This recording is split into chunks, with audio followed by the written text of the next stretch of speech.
नमस्कार मंडळी. आज सुद्धा आपण एक नवीन शाडू मातीची मूर्ती आज बनवणार आहोत.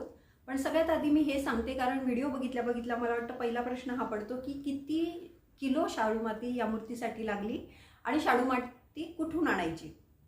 तर आजची मूर्ती आपण बनवणार आहोत. ती मूर्ती थोडी उंच आहे. सव्वा ते दीड फूट उंच ही मूर्ती आपण बनवणार आहोत. म्हणून त्याच्या बेससाठी सुद्धा जास्त माती लागणार आहे. म्हणून आजच्या व्हिडिओतली मूर्ती बनवण्यासाठी 7 ते 8 किलो माती मी वापरलेली आहे. आणि शाडू माती कुठे मिळते तर मोस्टली शाडू माती ही हार्डवेअर शॉप किंवा आर्ट सप्लाईज जिथे मिळतात तिथे मिळते. पण तुमच्या एरियानुसार हे व्हॅरी होऊ शकतं. तुम्ही कुठे राहता त्यानुसार तुम्हाला माहिती काढावी लागेल की शाडू माती त्या एरियात कुठे मिळते.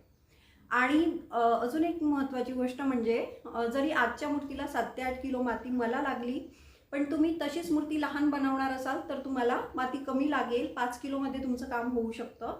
म्हणून जेवढी मूर्ती तुम्हाला बनवायची आहे त्याच्यानुसार तुम्हाला माती लागणार आहे. हे खूप कॉमनली विचारले जाणारे प्रश्न होते म्हणून मी आधीच सांगितलं. पण याप्रमाणेच तुम्हाला मूर्ती बनवताना, म्हणजे मूर्ती बनवायचं तुम्ही ठरवलं तर माती आणण्यापासून, भिजवण्यापासून फिनिश्ड करेपर्यंत, कलर देऊन ज्या ज्या गोष्टी तुम्हाला, जे साहित्य लागणार आहे मिनिमम, आणि जी माहिती तुम्हाला असायला हवी त्या सगळ्या गोष्टींचा डिटेलमध्ये माहिती देणारा व्हिडिओ ऑलरेडी माझ्या चॅनलवर आहे. तर तो व्हिडिओ तुम्ही पूर्ण बघा, म्हणजे तुम्हाला सगळं साहित्य आणून ठेवता येईल. थोडासा अंदाज येईल की तुम्हाला काय काय सामान लागणार आहे. आणि इथे मंडळी मी एक गोष्ट आवर्जून सांगेल की तुम्ही जर मूर्ती बनवण्याचं ठरवलेलं असेल तर थोडा त्यासाठी वेळ काढा. म्हणजे काय की लगेच मूर्ती बनवायला घेऊ नका. आधी माहितीचा व्हिडिओ तर बघा साहित्याचा, आणि थोडा मूर्ती बनवतानाचे व्हिडिओसुद्धा आधी बघून घ्या. जरी तुम्हाला ही मूर्ती बनवायची असेल तरी माझे जे बिगिनर्सचे व्हिडिओ आहे, जो सगळ्यात पहिला व्हिडिओ मी चॅनलवर टाकलेला आहे, ती भरीव मूर्ती आहे आणि फार सोपी, अत्यंत सोपी. कोणी शिल्पकाम कधीही केलं नसेल तरी करू शकतील, मूर्ती बनवू शकतील अशी या पद्धतीने त्याच्यात मूर्ती कशी बनवायची ते सांगितलेलं आहे. तर तो व्हिडिओ बघितल्याने तुम्हाला मूर्ती बनवण्याच्या प्रोसेसचा अंदाज येईल. आणि तर ह्या दोन गोष्टी जर तुम्ही लक्षात घेतल्या, एक म्हणजे साहित्य आणि दुसरं मूर्ती बनवण्याची प्रोसेस चा व्हिडिओ, हे तुम्ही बघितलं, याचा अंदाज घेतला तर तुम्हाला मूर्ती बनवताना फार सोपं जाईल, चुका कमी होतील. म्हणून थोडा वेळ काढून ह्या गोष्टी करून मग तुम्ही लगेच मूर्ती बनवायला घेऊ शकता. आता आजच्या व्हिडिओमध्ये जी मूर्ती आपण बनवलेली आहे त्याबद्दल सांगते. तर आजच्या व्हिडिओमध्ये आपण जी मूर्ती बनवलेली आहे ती आतून पोकळ आहे आणि बऱ्यापैकी उंच, म्हणजे 1.25 ते 1.5 फूट उंच ही मूर्ती आहे. जरी ही मूर्ती आतून पोकळ असली तरीही मी अत्यंत जितकं सोपं करून सांगता येईल तेवढं सोपं करून सांगितलेलं आहे की मूर्ती कशी बनवायची. म्हणून व्हिडिओ पूर्ण बघा मंडळी. म्हणजे मी ज्या छोट्या छोट्या इन्स्ट्रक्शन दिलेल्या आहेत, लहान मोठ्या गोष्टी सांगितलेल्या आहेत, त्याचा तुम्हाला मूर्ती बनवताना फार फायदा होईल आणि मूर्ती प्रमाणात येण्यासाठी त्याचा फार उपयोग होईल. कारण बऱ्याच वेळेला मला कॉमेंट्स येतात की आमची मूर्ती प्रमाणात बनत नाही, तर त्याच्यासाठी त्याचा फार उपयोग होईल. हवं तर तुम्ही थोडा स्पीड वाढवून हा व्हिडिओ बघू शकता जर तुम्हाला वेळ जास्त वाटत असेल तर. अजून एक गोष्ट मला मनापासून इथे सांगायची आहे मंडळी. मी आजच सकाळी एका मुलीची कॉमेंट वाचली. तिने सांगितलं की ताई, मी आज मूर्ती बनवायला घेते आणि छान बनली तर मी इन्स्टावर तुला पाठवेन म्हणून. तर मला एक गोष्ट इथे सांगायची मंडळी की तुम्ही शाडू मातीची मूर्ती स्वतःच्या हाताने बनवायचं ठरवलंय, हा विचारच किती छान आहे. आणि आता तुम्ही मूर्ती बनवणार आहात स्वतःच्या हाताने, त्याच्यात तुम्ही तुमचे प्रयत्न टाकणार आहात, तुमचे इंटेन्शन्स चांगले आहे, तुमचा उद्देश चांगला आहे आणि त्यामुळे तुमच्या हाताने बनवलेली ती शाडू मातीची मूर्ती ही छानच असणार आहे. त्याच्यात तुम्ही तुमचे प्रयत्न टाकलेले, तुम्ही मनापासून ते काम केलेलं आहे, म्हणून ती मूर्ती छानच असणार आहे. त्यामुळे छान मनाने, प्रसन्न मनाने मूर्ती बनवायला घ्या. आणि आपल्या चॅनलवर 6K सबस्क्रायबर्स कंप्लीट झालेले आहे, त्यामुळे तुमच्या सगळ्यांचे खूप खूप धन्यवाद. आता शांत चित्ताने, प्रसन्न मनाने आपण आजची मूर्ती बनवायला सुरुवात करूया.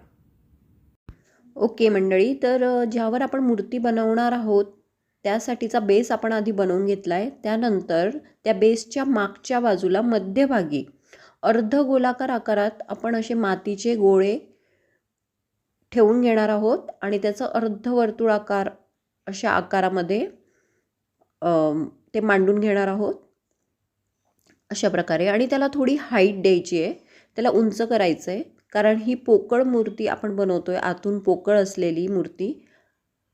तर जवळपास एवढी हाईट मी इथे दिलेली आहे ह्या अर्धगोलाकार आकाराला मागच्या बाजूने बेसच्या. थोडंसं त्याला क्लीन करून घेऊया. हा मध्य भाग असणार आहे आपल्या मूर्तीच्या, त्यामुळे मी तिथे थोडं मार्क केलं मलाच लक्षात येण्यासाठी किंवा बनवताना आपल्याला कळण्यासाठी. आता पुढच्या बाजूने सुद्धा आपण मातीचे उभट गोळे असे लावून घेणार आहोत. बाप्पांचा बेसवर बसलेला भाग बनवण्यासाठी हे आपण करतोय. बेस आडवा केल्यावर बघा अर्ध्यापेक्षा थोडंसं पुढेपर्यंत आपला हा बाप्पांच्या मूर्तीचा बसलेला भाग जो आपण आत्ता बनवतोय तो तेवढा यायला हवा. असं प्रत्येक वेळेस आपण प्रत्येक पार्ट बनवताना माप किती प्रमाणात लांबी उंची त्याची असायला हवी हे चेक करून घ्यायचं आहे, म्हणजे मूर्ती मापात येईल. दुसऱ्या साईडने सुद्धा, म्हणजे मूर्ती समतोल दिसेल, सरळ दिसेल. मूर्तीला मजबूती येण्यासाठी किंवा ती लगेच तुटू नये म्हणून मी हे नारळाचं कवरिंग इथे मध्ये ठेवते आहे, पण हे ऑप्शनल आहे. अवेलेबल असेल तर यूज करू शकता, किंवा कापड किंवा कागद हेही तुम्ही इथे वापरू शकता मध्ये घालण्यासाठी पोकळ भागामध्ये. आता या मूर्तीचा बाप्पांचा जो बसलेला पार्ट आहे पायांचा तो आपण इथे बनवतो आहे, म्हणून मी हे पाऊल दाखवण्यासाठी तिथे मातीचा गोळा लावून घेतला. आणि जो सोहळा घातलेला पार्ट असणार आहे मूर्तीचा खाली बसलेला तो आपण वरतून सुद्धा कवर करून घेतलेला आहे मातीने, आणि मागचा थोडा पार्ट ओपन ठेवला आहे. तर तिथे आता बाप्पांचं उदर बनवण्यासाठी आपण असे मातीचे उभे गोळे लावणार आहोत. तर बेस आपण मूर्ती आडवी करून जर बघितली तर एवढा पार्ट आपला मांड्या आणि सोहळा असणार आहे, आणि त्याच्या मागे उदर सुरू होतं आहे. तर बाप्पांचं उदर करण्यासाठी आता आपण हे मातीचे गोळे उभट असे लावून घेतो आहे. उदराची उंची, बाप्पांच्या पोटाची उंची किती हवी त्यानुसार आपण आता हे गोळे लावणार आहोत. मागच्या बाजूने सुद्धा शिल्पकाम हे 3D आर्ट असल्यामुळे आपण एकाच वेळेस सगळ्या बाजूंनी मूर्ती बनवत वरच्या बाजूने जाणार आहोत. आता असेच मातीचे गोळे लावत आपण पोटाची हाईट वाढवणार आहोत बाप्पांच्या. मूर्ती थोडी थोडी फिरवत सगळ्या बाजूंनी, किंवा थोडं काम पुढच्या बाजूने करून मग मागच्या बाजूने, पुढचं काम करून मागच्या बाजूने, अशा प्रकारे तुम्ही मूर्तीचं हे काम पूर्ण करू शकता. आणि त्याचबरोबर वेगवेगळे पार्ट डिफाईन करणं महत्त्वाचं आहे. इथे मी ही लाईन काढली कारण तिथून आपलं उदर सुरू होतं आहे, त्याच्यामुळे आपल्याला मूर्ती बनवायला सोपं पडतं आणि आपल्या लक्षात येतं की मूर्ती कशी बनते, कोणता पार्ट कुठून सुरू होतो आहे. अजून मी पोटाची हाईट थोडी वाढवली मागच्या बाजूने. इथून माझी पाठ सुरू होते बाप्पांची बसलेल्या मूर्तीची. पुढच्या बाजूने सुद्धा असंच पोट वाढवलं आहे थोडं. बाप्पांच्या या मूर्तीमध्ये तुम्ही थंबनेलमध्ये बघितलं असेल की मांडी मारून घातलेली मूर्ती आहे, आणि एकावर एक पाय ठेवून मांडी मारून घातलेली मूर्ती आहे. तर वर आलेला पाय दाखवण्यासाठी आता मी हा दंडगोलाकार मातीचा तुकडा लावला आणि गुडघ्यासाठी असा गोलाकार मातीचा गोळा तिथे लावला. हा वर आलेला पाय आहे, आणि खाली एक पाय जो मांडीचा आलेला आहे त्याच्या साईडने सुद्धा आपण पावलासाठी मातीचा गोळा लावून घेतलेला आहे. आता इथे मी फक्त वरचा जो पाय आला आहे त्याला गोलाकार करून, थोडा भरीव करून, सगळ्या बाजूंनी तो वर आलेला वाटण्यासाठी त्याचा आकार मातीचे गोळे लावून नीट करून घेतोय आपण. असे मातीचे छोटे छोटे गोळे घेऊन ते स्मूथ करत मध्ये थोडा गॅप ठेवायचा आहे. पोटाच्या आणि पायाच्या मध्ये थोडा गॅप ठेवला आहे, आणि बाकीच्या पार्टवर स्मूथ करत मातीचे गोळे लावत आपण तो वर आलेला पाय पूर्ण करून घेणार आहोत. अशा प्रकारे साईडने असा दिसायला हवा, मध्ये गॅप हवा. मांडी मारलेल्या दोघं पायांना आपण थोडा नीट अजून आकार देऊन घेतोय. खालचा जो पाय आहे मांडी मारलेला त्याच्या गुडघ्याच्या ठिकाणी असा मातीचा गोल गोळा लावून त्याला स्मूथ करून घ्यायचं आहे. आणि दोघं पाय वेगवेगळे दिसावेत म्हणून मी अशी थोडी माती काढून वरचा पायाचं सोहळं वेगळं केलं आहे थोडं खालच्या पायापासून. आणि जिथे थोडे खड्डे छोटे छोटे राहिलेले असतील तिथे आपण माती लावून त्याला गोलाकार करून घ्यायचं आहे. पूर्ण बाप्पाच्या मूर्तीमध्ये प्रत्येक पार्ट स्मूथ आणि गोलाकार करून घ्यायचा आहे जसं जसं आपण पुढे जाणार आहोत. आणि सगळ्या बाजूंनी मूर्ती फिरवून चेक करून हवं तिथे माती लावून एक एक पार्ट कंप्लीट करत जायचं आहे. मूर्ती बनवताना सुद्धा आपल्याला काही काही गोष्टी लक्षात येतात म्हणून मूर्तीचं नीट निरीक्षण करत करत पुढे जायचं आहे. सोहळं आपण बऱ्यापैकी प्रमाणात करून घेतलं आहे, स्मूथ करून घेतलं आहे. आता पोट थोडंसं आत हात घालून मी वाढवून घेतलं आणि त्यालासुद्धा थोडं नीट डिफाईन करून गोलाकार दिसेल असं करायचं आहे. आता आपण छातीचा पार्ट करायला जातो आहे. तर जसं पोट करताना आपण सगळ्या बाजूंनी मातीचे उभट गोळे लावत हाईट वाढवली होती तसं आता पोटाच्या वरती छातीचा पार्ट करण्यासाठी आपण असे मातीचे चप्पट गोळे लावत लावत हाईट वाढवणार आहोत. ती हाईट किती वाढवायची आहे याकडे लक्ष द्यायचं आहे. हा पोटाचा जेवढा पार्ट आहे त्यापेक्षा थोडी कमी हाईट आपण इथे वाढवणार आहोत. मागच्या बाजूने, साईडने आणि पुढच्या बाजूने सगळ्या बाजूंनी पोटाच्या वर छातीसाठी आणि मागून पाठीसाठी हाईट वाढवून घ्यायची आहे. आता बघा पाठीची हाईट किती असणार आहे तर या खालच्या पार्टच्या डबल आपली पाठीची हाईट असणार आहे. उरलेला वरचा भाग मातीचे गोळे लावून कंप्लीट करून घेतला आहे. थोडंसं पुढच्या बाजूने जास्त माती छाती पुढे आणलेली वाटण्यासाठी थोडे मातीचे गोळे लावून घेतो आपण. आणि हा ओपन जो छातीचा पार्ट आहे तो आपण इथे बंद करून घेणार आहोत कारण याच्यावर आपल्याला डोकं बसवायचं असणार आहे. सो छाती झाल्यावर इव्हनली वरचा पार्ट मातीचे चप्पट गोळे ठेवून ठेवून बंद करून घ्यायचा आहे. आता छातीचे दोघीकडचे पार्ट करण्यासाठी आपण त्याच्यावर 2 मातीचे गोळे असे लावून घेणार आहोत. जशी आपली मूर्ती असेल त्या हिशोबाने हे गोळे घ्यायचे. दोघं बाजूंना लावून छाती पुढे आलेली वाटण्यासाठी आणि नंतर ते अंगठ्याने स्मूथ करून घ्यायचे, घासून मर्ज करून घ्यायचे अशा प्रकारे थोडी खाली आलेली. अजून पोटाच्या आणि छातीच्या मध्ये गॅप राहत असेल तर तिथे थोडी माती लावून घेतली. ही रेष मी अशी मध्ये मारून घेतली आहे कळण्यासाठी की आपल्या मूर्तीचा तो मध्यभाग आहे म्हणजे दोघं बाजूची आपली मूर्ती सारखी दिसते आहे का हे आपल्या लक्षात येतं. त्यामुळे म्हणून मधून असं चेक करायचं मध्ये लाईन मारून की दोघं बाजू आपल्या मूर्तीच्या सारख्या येत आहेत का. इथे जस्ट मी बोटाने स्मूथ करून घेते. जो पार्ट आपण आत्तापर्यंत बनवला छातीचा पार्ट हा थोडासा स्लोपी असतो पार्ट. वरतून साईडने सगळ्या बाजूंनी स्मूथ करून घ्यायचं आहे आणि पूर्णपणे मी आता इथे स्मूथ करून घेतलं आहे. छातीला आकार देऊन घेतला आहे असा गोल. पोटालासुद्धा हे फक्त बोट घासून किंवा थम्स घासून तुम्ही करू शकता. आता जवळपास अर्धी मूर्ती आपली झालेली आहे म्हणून मूर्ती नीट चेक करून घ्यायची आहे सगळ्या बाजूंनी. साईडने अशी दिसायला हवी, पोट पुढे आलेलं दिसायला हवं. जर दिसत नसेल तर मातीचे गोळे लावून लावून गोल आणि स्मूथ करून घ्या.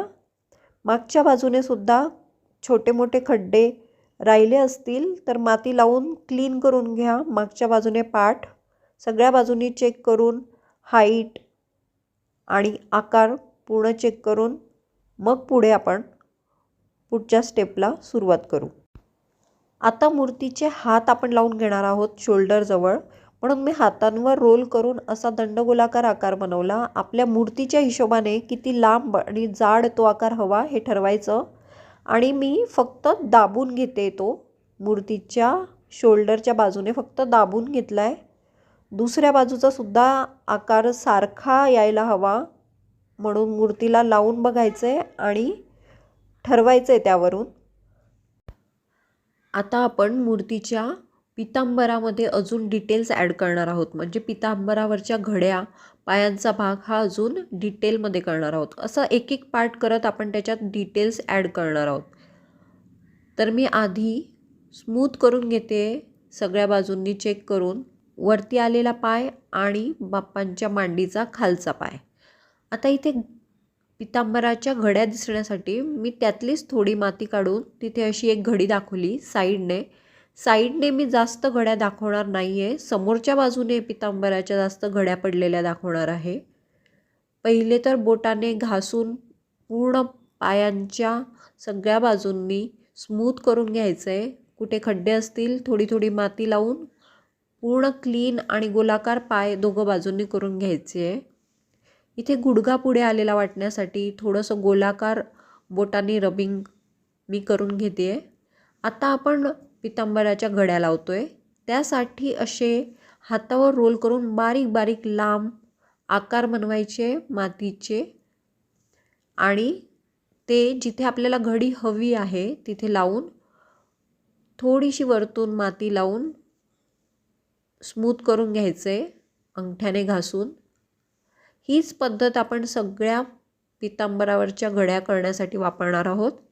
आता घड्या कुठे कुठे दाखवायच्या त्यासाठी तुम्ही एखादं गणपतीच्या मूर्तीचं रेफरन्स घेऊ शकता किंवा या व्हिडिओमध्ये दाखवल्याप्रमाणे सेम कॉपी करू शकता.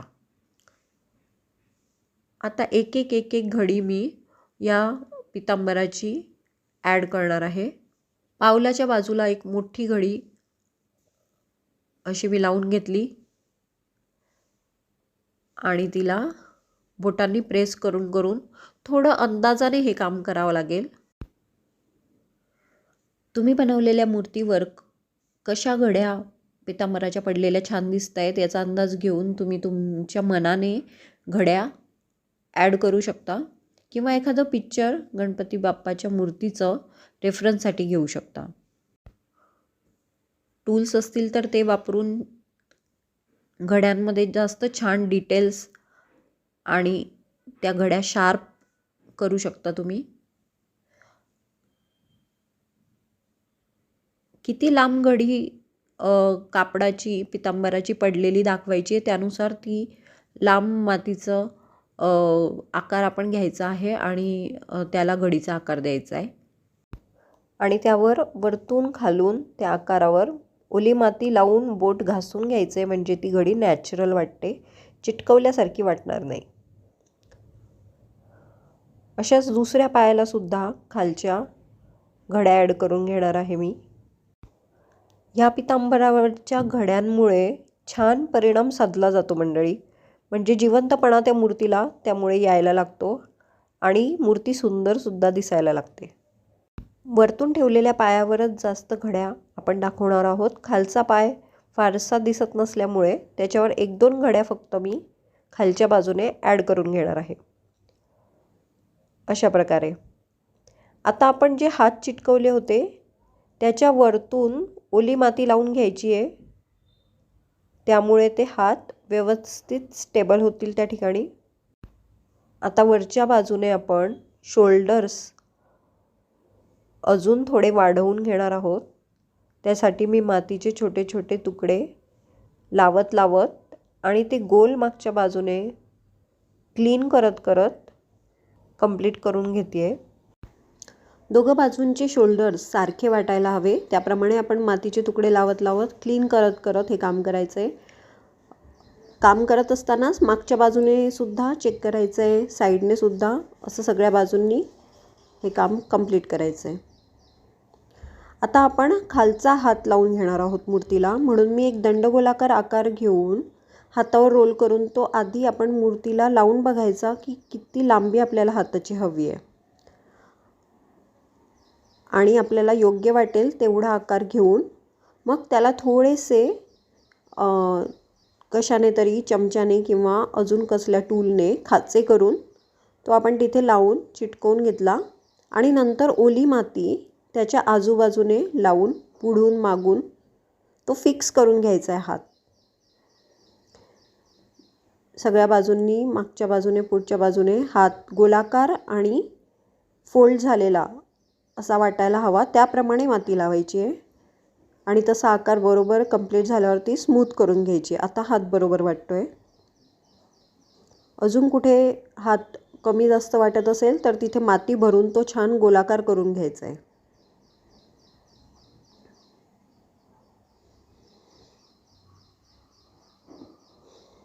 साईडने असा दिसायला हवा हात. वरच्या बाजूला दंडाच्या बाजूला जाड असायला हवा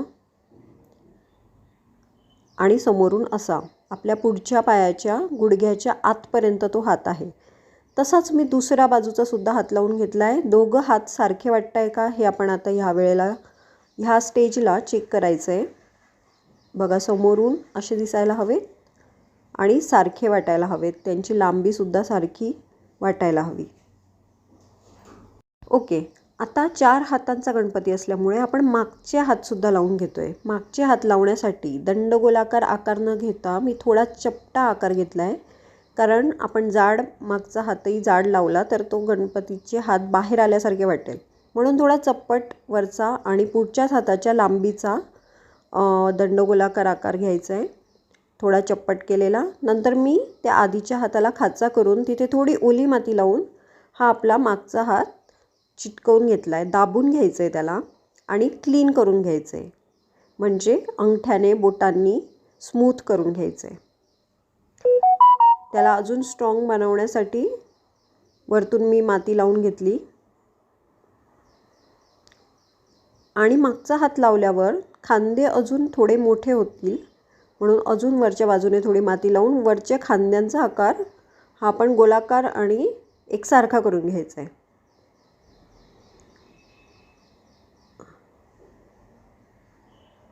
अशा प्रकारे असा अर्धा हात आपण मागचा लावून घेतला. आता मागच्या हाताला कोपरापासूनचा पुढचा हात आपण लावतो आहे. तर त्यासाठी मात्र आपण चप्पट न घेता पुढच्याच हातासारखा गोलाकार आकार घ्यायचा आहे आणि तेवढ्या लांबीचा मोजून घ्यायचा आहे. तो आपल्याला बारीक वाटला तर अजून माती ॲड करून असा हातावर रोल करून घ्यायचा आहे आणि असा बाहेर आलेला शस्त्र धरलेला किंवा आशीर्वाद देणारा हा हात असतो. तर असा बाहेर आलेला आपण लावणार आहोत त्याला. तो पण मी असा दाबून घेतला आणि नंतर त्याला थोड्या खाचा करून त्याच्यामध्ये थोडी ओली माती भरून चिकटवून घेणार आहोत आपण तो.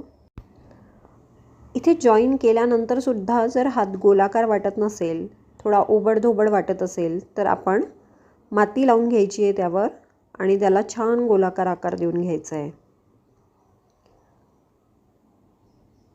असं प्रत्येक पार्टचं आपण नीट निरीक्षण करत करत ऑब्झर्व करत करत ती मूर्ती घडवणार आहोत.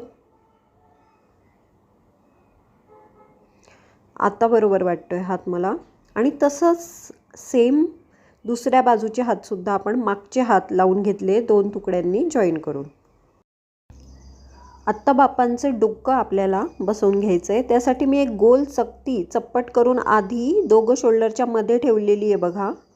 गोल चकतीमध्ये ठेवलेली आहे चप्पट करून आणि त्यावर असा मातीचा गोळा घेऊन तो अंगठ्यांनी आतून पोकळ करून तो आपण डोकं म्हणून तिथे मानेच्या वर ती चकतीची आपण मान म्हणून ठेवली बाप्पांची त्याच्यावर ठेवणार आहोत. जर आतून पोकळ करायला जमत नसेल तर भरीव मातीचा गोल गोळासुद्धा तुम्ही इथे ठेवू शकता. अशा प्रकारे बरोबर त्या गोल चकतीवर मान म्हणून आपण बाप्पांची मान मूर्तीची म्हणून जी वापरली आहे त्यावर ठेवला आहे आणि नंतर मी त्याला मातीला असं बोटांनी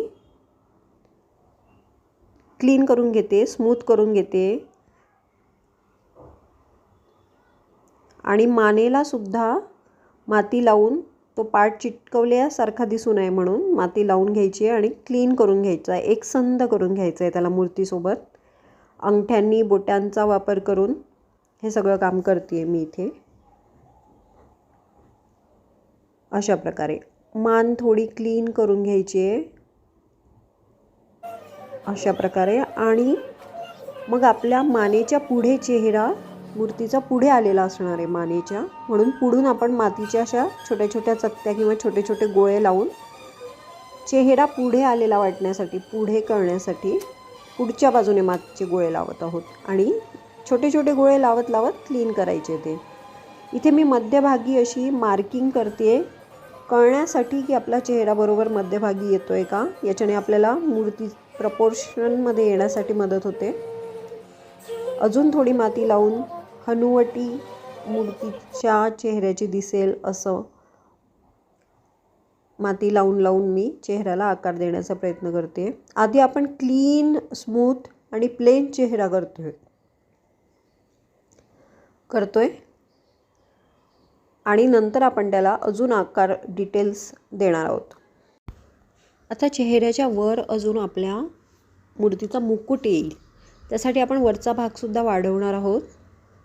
मातीचे चप्पट गोळे लावत लावत आणि क्लीन करत करत मी मूर्तीच्या चेहऱ्याचा वरचा भागसुद्धा वाढवून घेते आहे आणि तो गोलाकार राहील याची काळजी घ्यायची. म्हणून छोटे छोटे मातीचे तुकडे लावायचे जेणेकरून आपल्याला अंदाज घेत घेत डोकं वाढवता येईल मूर्तीचं. अशा प्रकारे चेहरा करण्यासाठी मी थोडा जास्त वेळ घेतला आहे.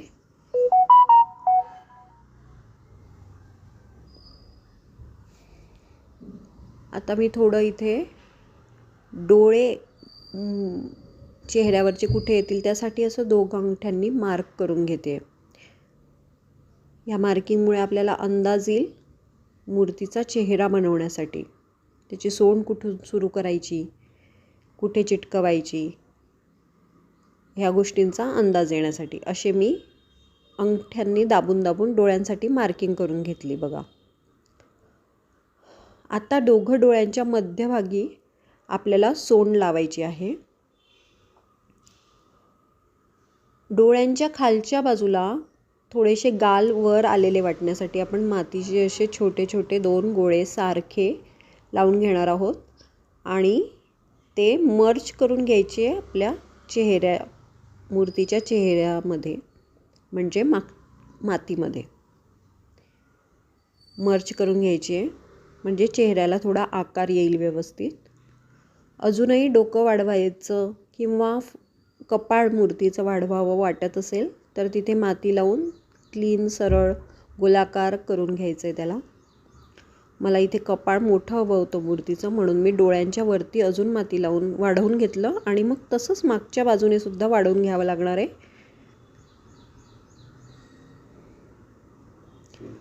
अशा प्रकारे आता मला चेहऱ्याचा आकार थोडा लक्षात येतो आहे आणि बरोबर वाटतो आहे. आता आपण सोंड लावून घेणार आहोत. तर त्यासाठी असा मातीचा गोळा घ्यायचा आहे. तो हातांवर रोल करून वरच्या बाजूला जाड ठेवायचा आणि मागच्या बाजूला खालच्या बाजूला अगदी निमुळता करायचा आहे.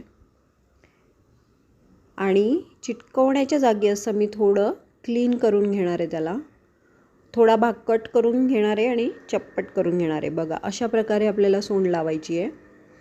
दोघं डोळ्यांच्या मध्ये थोडंसं खाली सोंड आपण सुरू करणार आहोत आणि सोंड जिथून सुरू होते तो चेहऱ्यावरचा भाग पुढे आलेला असा वाटतो म्हणून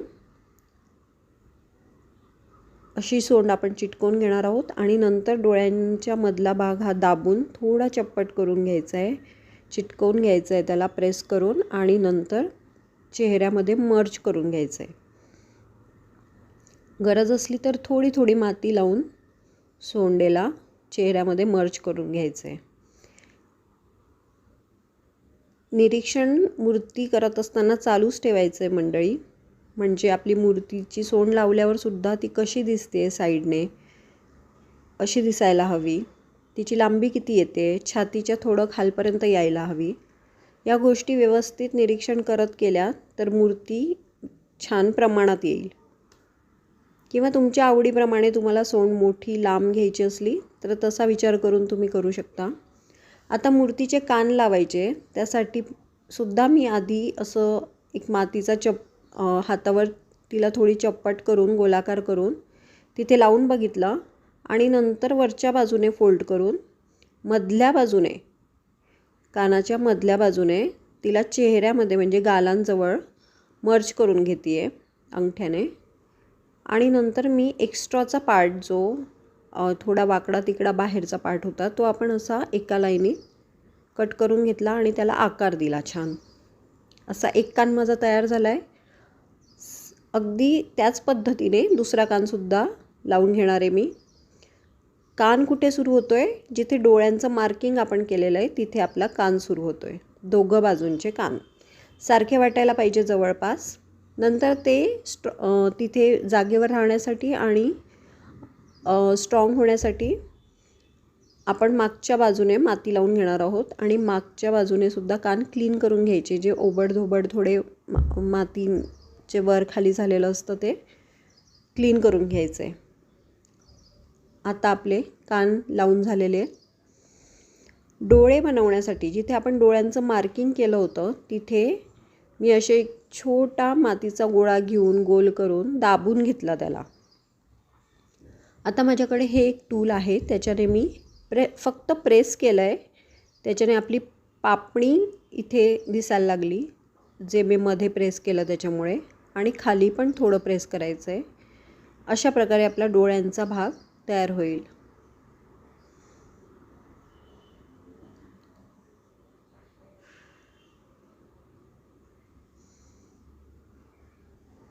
अशा प्रकारे अगदी छान एक डोळा तयार झाला आहे आणि जवळपास सारखाच डोळा येईल या पद्धतीने आपला दुसरा डोळासुद्धा आपण करून घेणार आहोत. दोघं डोळे सारखे दिसतील जवळपास अशी काळजी घ्यायची आहे.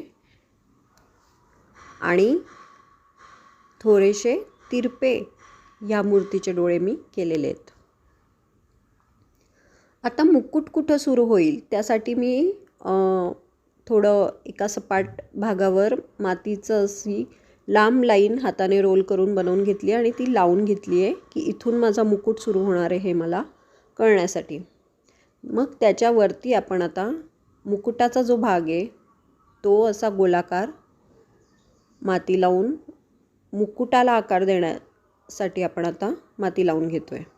आपण कसं मुकुट बनवतो आहे त्यानुसार इथे आपण ठरवतो आहे की आपल्याला किती माती लावायची आणि वरती ते किती वाढवायचं आहे. माझा मुकुट फार उंच मी या मूर्तीचा बनवलेला नाही आहे, म्हणून मी फार उंच वाढवलेलं नाही आहे माती लावून. फक्त मी गोल करून घेते आहे की मागून पुढून आपली मूर्ती व्यवस्थित दिसायला हवी, मुकुट ठेवल्यासारखा वाटायला हवा. तर अशा प्रकारे मी सगळ्या बाजूंनी क्लीन करून वरच्या बाजूने थोडा निमुळता मुकुटाचा आकार बनवून घेते. मागच्या बाजूने सुद्धा मुकुट कुठे संपतो आहे ते कळण्यासाठी आपण अशी पट्टी लावून घेणार आहोत. त्याच्याने गोल आकारसुद्धा येईल आणि मुकुटाचा आकार फॉर्म होण्यात मदत होईल. त्याच्यावर मी आता मुकुटासाठी फक्त 2 चकत्या लावून घेतलेल्या आहेत. वरच्या बाजूला आधी मी 2 चप्पट चकत्या गोलाकार लावून घेतल्या मूर्तीसाठी आणि पुढच्या बाजूने एक छोटी चकती लावून घेतली. तर ऑलमोस्ट आपली पूर्ण मूर्ती आता रेडी झालेली आहे मंडळी. फक्त हात बनवण्याचा जो व्हिडिओ आहे तो चुकून माझ्याकडनं डिलीट झाला आहे. सो तुम्ही जुन्या माझ्या व्हिडिओमध्ये बघू शकता की हात कसे बनवायचे. सेम पद्धतीने तुम्ही या मूर्तीचे हात बनवू शकता. आणि पूर्ण झाल्यावर आता आपली मूर्ती अशी दिसते मंडळी. तुम्हाला तुमच्या क्रिएटिव्हिटीप्रमाणे तुम्ही दागिने बनवू शकता किंवा जे रेडीमेड लेसेस येतात दागिन्यांच्या त्या वापरून तुम्ही मूर्तीचे दागिने चिटकवू शकता. आणि कलरिंग केल्यावर ही मूर्ती अशी दिसते मंडळी. तर अशी छान मूर्ती बनवण्याचा आनंद घेत तुम्ही ही मूर्ती बनवा आणि माझ्यासोबत फोटो शेअर करा. माझा ईमेल ID मी डिस्क्रिप्शन बॉक्समध्ये दिलेला आहे. मूर्ती बनवण्याचा व्हिडिओ तुम्हाला कसा वाटला मला नक्की कळवा. कमेंट बॉक्समध्ये तुम्ही तुमच्या मूर्ती बनवतानाचे एक्सपिरियन्सेस शेअर करू शकता मंडळी. मला मेल करू शकता, फोटोज शेअर करू शकतात. मला खूप आवडेल तुमचे एक्सपिरियन्सेस ऐकायला. आणि ज्यांना हवं त्यांच्यासोबत हा व्हिडिओ शेअर करा, लाईक करा, सबस्क्राईब करा. गणपती बाप्पा मोरया. तुम्हाला गणेश चतुर्थीच्या खूप खूप शुभेच्छा. धन्यवाद मंडळी.